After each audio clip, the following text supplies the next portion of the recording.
ডোপাল তুমি খাচ্ছ না কেন?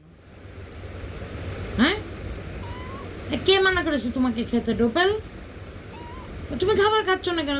তুমি বোবা বিড়াল জীবনের প্রথম মাও বলতেছো, তা আবার অসুস্থ হয়ে। হ্যাঁ, তুমি খাচ্ছ না কেন? তোমাকে কোথায় ইঞ্জেকশন দিয়েছে ডোপাল? পাশুতে? সরি, অনেক ব্যথা পেয়েছো?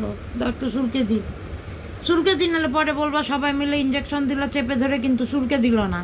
একটু নিচে। ঠিক আছে? You happy? তুমি তো ডোপাল, আমি শশা খাইলেও দৌড়ায় আসতে, এখন তুমি খাচ্ছ না কেন? হ্যাঁ, তুমি তো আমাকে চিন্তায় ফেলে দিলা ডোপাল। এগুলো করো কেন? তুমি দেখো তুমি দুর্বল হয়ে গেছো, তুমি উঠে বসতে পারছো না, তুমি বোবা ছিলা, তুমি এখন মাও করছো, মুহূর্তের মধ্যে বদলে গেলে তুমি। কেন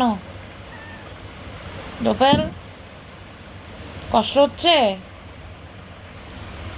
ডোপাল, তোমার কোথায় ব্যথা হচ্ছে? হ্যাঁ, আরে তুমি কোথায় যাচ্ছ? যাও ডোপাল, ক্যাট ফুড খাও, ট্রাই করো। আরে তুমি পারবে, তুমি খেয়ে দেখো না। ডবল খালি শুকছে, আর ডবল ক্যাট ফুড খাচ্ছে। মাম্মি,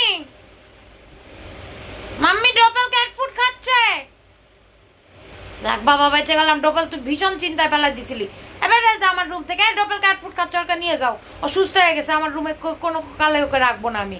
যা ডবল, তুই চলে যা। সব ন্যাকামো শেষ এখন, যেহেতু তুমি সুস্থ হয়ে গেছো, তোমার সাথে আর কোনো কথা নেই, যাও এখান থেকে।